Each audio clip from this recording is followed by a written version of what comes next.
A broken vessel once mended is revered for its unique and authentic beauty. Madhva Padma. How do you feel about vulnerability, especially your own? Death, loss, alone. The three words I managed to extract from last night's intense dreams. This time, the funeral of my mother, having experienced her passing yet again, this time on her own. In my own dream time, I refused to say goodbye. Disowned by my family, as a result, I found myself wearing a defensive, no-care armour, pretending none of it bothered me. But in truth, the second half of my slumber and today's journaling has shown me once again the opposite. Reuniting with friends I hold dear in what often feels a one-way appreciation. Writing about the shadow recognition their being in my life initiates within me. I know, no matter how much I try, this vulnerability will always be part of me that I refuse to restrict. Not because I enjoy it or find it easy, but because I have before and it's led to less than pleasant relationships, not only with others but myself, as in it I die to the loss and loneliness of my own disconnection this brings. Thank you, Mum. Sensing into this earlier, choosing the Sacred She tarot for the daily dose, removing the cards from their torn box, shuffling, I randomly selected from behind Turning Point or the Chariot.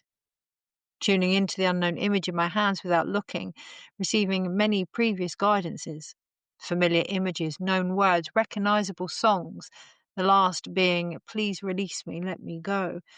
I could smell the copal I had burned earlier on my fingertips as I held the energy in a prayer position. Hearing, "It may smell of the past, but can you see the new?" Visualizing a character proud, beautiful, with curly hair, a famous person I couldn't quite place, surrounded by lights and cameras. Feeling deep compassion for them, I turned over the Five of Swords, arrogance, beneath which sat the Three of Swords, heartbreak. Today, as we prepare to lead into the full moon in Taurus, take a moment to ensure your own safety by recognizing the beauty held simply in being authentically who you are. It is enough. You are enough. As we collectively experience a quantum shift, expect clarity around any moments that have been built on uncertainty, confusion, and doubt, both individually and on a global level. Avoid returning to old mindsets. Instead, use any pain or disillusionment to strengthen and expand your horizon from within yourself. Let it open you up, free you, and from here move you beyond the limitations of the mind.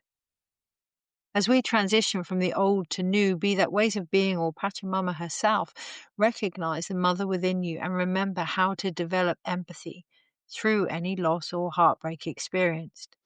Be that the past or present situations, there is no right way to heal a broken heart. We're all different and all doing it together in our own purpose. Some use it as a foundation of courage, others permission to suffer and retrieve compassion.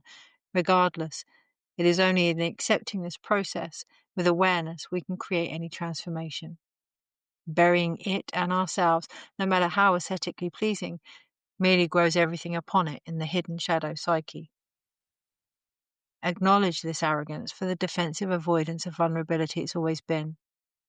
Choose peace over discord by embracing any fake facades for the direct attention they take away from deep-seated wounds that ultimately hold the medicine needed to soothe themselves. Be here without suppression, as the heart creates the vital part of humanity that makes it divine. Love for the self and each other. May we all allow this perception to remove any layers from our own real see-in. In deepest moon eye, I ask you now, is it aligned or A-listed? You know where I am. Take care. Kirsty.